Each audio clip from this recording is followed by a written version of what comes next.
Good evening everybody. अभी आज मैं जो बात करने जा रहा हूँ वो मैं बात करने जा रहा हूँ सर्टेनिटी ऑफ डेथ। आप समझ पा रहे हैं मैं क्या कह रहा हूँ? Certainty of death and the certainty of birth. एक बात याद रखना, बस दो ही चीजें हैं जो इंसान के काबू में नहीं। पता वो दो चीजें क्या? You know what? Actually you know very well. First is death and second is birth. मेरा कहने का मतलब है बस दो चीजें हैं जो इंसान की बस में नहीं। एक है मौत इंसान की और दूसरा है इंसान का जन्म। इसे मैं उदाहरण से समझाता हूं। एक बार की बात है, हनुमान जी कुछ काम के लिए यमराज के घर जाते। वो पहुंचने ही वाले थे यमराज के गेट पर कि यमराज के गेट पर उन्होंने देखा, एक्चुअली उन्होंने नहीं देखा, उनके गेट पे पहुंचने से पहले यमराज खुद ही बाहर से कहीं चित्रगुप्त से मिलके अपने घर पहुंचे। अब जो यमराज का गेट होता है ना, वो बहुत बड़ा गेट है। यमराज के गेट के ठीक बाहर उन्होंने एक तोता देखा। किसने देखा तोता? यमराज ने एक तोता देखा। वो तोता जब उन्होंने देखा तो वो थोड़ा सा मुस्कुराया। कौन मुस्कुराया? यमराज को। पता क्यों यमराज मुस्कुराया? क्योंकि यमराज को लगा कि इस तोते को तो यहां होना नहीं चाहिए। तो यमराज उस तोते को देखकर थोड़ा सा मुस्कुराते हुए गेट के अंदर चले गए।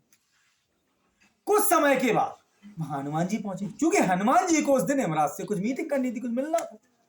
तो जैसे ही हनुमान जी उस गेट के पास पहुंचे, यमराज का जो गेट है, जो नरक का द्वार है, द डोर ऑफ हेल, जब वहां पहुंचे तो उन्होंने उस तोते को देखा। तो थोड़ा सा डाउट क्रिएट हुआ। किसके मन में डाउट क्रिएट हुआ? हनुमान जी के। हनुमान जी ने सोचा, यार ये तोता इतना प्यारा सा यहाँ पे क्या कर रहा है? तो हनुमान जी ने सोचा, क्या इस तोते की आज मौत है? क्या ये मरने वाला है? मेरे अकॉर्डिंग, मतलब हनुमान जी को लगा कि मेरे अकॉर्डिंग इस तोते को यहां नहीं होना चाहिए।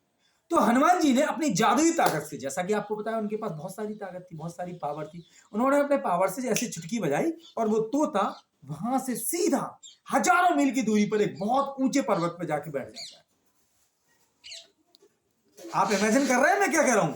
वहां नरक के द्वार से, दी गेट ऑफ हेल से, वो तोता हनुमान जी के एक इशारे पे 1000 मील की दूरी पे एक ऊंचे पर्वत पर जाके बैठ जाता है। अब आप देखिए, this is called the nature law, this is called the Yamraj law. ये यमराज क्या लॉ है? यमराज ने अगर किसी का कह दिया ना आउट तो आउट, यमराज ने किसी को कह दिया इन तो इन। मतलब कहने का मतलब है यमराज डिसाइड करते हैं कब किस व्यक्ति को उठाना है इस धरती से, मारना है। एक्चुअली पता है यमराज क्यों मुस्कुराए थे? आप you will be shocked and surprised. Yamraj इसलिए मुस्कुराए थे क्योंकि उस तोते को, जब वो मुस्कुरा रहे थे तो उन्होंने देख लिया था अपना विजन से कि इस तोते की डेथ उस पर्वत पे होनी है जो बहुत ऊंचा है। लेकिन वो उनके हाथों नहीं होनी, उसे डिसाइड तो कोई और करेगा। प्री डिसाइड कौन करेगा? हनुमान जी। और हनुमान जी ने उसको भेज दिया वहां। अब होता क्या है, वहां पे थोड़ी सी हवा चलती है और वो तोता सीधा जमीन पे नीचे चला आता है। क्योंकि उस तोते के जो पंख थे वो कटे हुए थे। Those were the cut down by someone, क्योंकि वो किसी का गुलाम था कभी। अब आप एक इंसिडेंट देखिए कि जब वो तोता नीचे गिरा ना उस पर्वत से, तो उसकी मौत हो जाती। और यही तो चाहता था यमराज, क्योंकि यमराज ने डिसाइड किया था। यमराज ने जब उस तोते को देखा तो मुस्कुराया भी इसी वजह से था, क्योंकि उन्हें पता था कि अगले क्षण ही मरने वाला है। और उन्हें डाउट था कि ये यहां क्या कर रहे हैं। लेकिन वो डाउट क्लियर किसने कर दिया? हनुमान जी ने। हनुमान जी वहां पहुंचे, उन्होंने सोचा ये तोता तो यार मारा जाएगा क्योंकि यमराज के गेट के सामने बैठा हुआ है। तो उन्होंने उसको कहां भेज दिया? 1000 मील की दूरी पर उस पर्वत पे। और हुआ क्या एग्जैक्टली उसके साथ?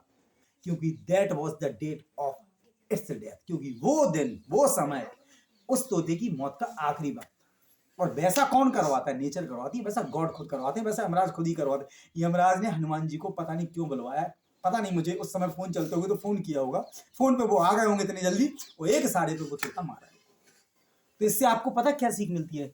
Ladies and gentleman, just remind this thing कि दुनिया में जितने भी लोग इस पृथ्वी पे आएंगे, चाहे वो भगवान ही क्यों ना हो, वो भूत ही क्यों ना हो, यहाँ अगर कोई इंसान आएगा तो वो मरेगा जरूर। और कब मरेगा, कैसे मरेगा, क्यों मरेगा, that is pre decided by nature, by God, by Yamraj.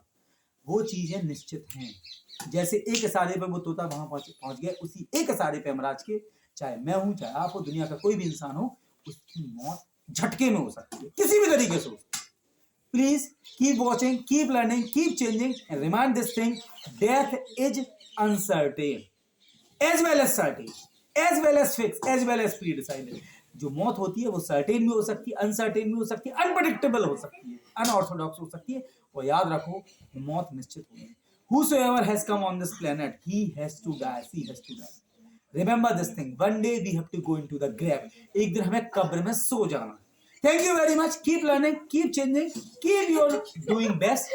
Live the moment.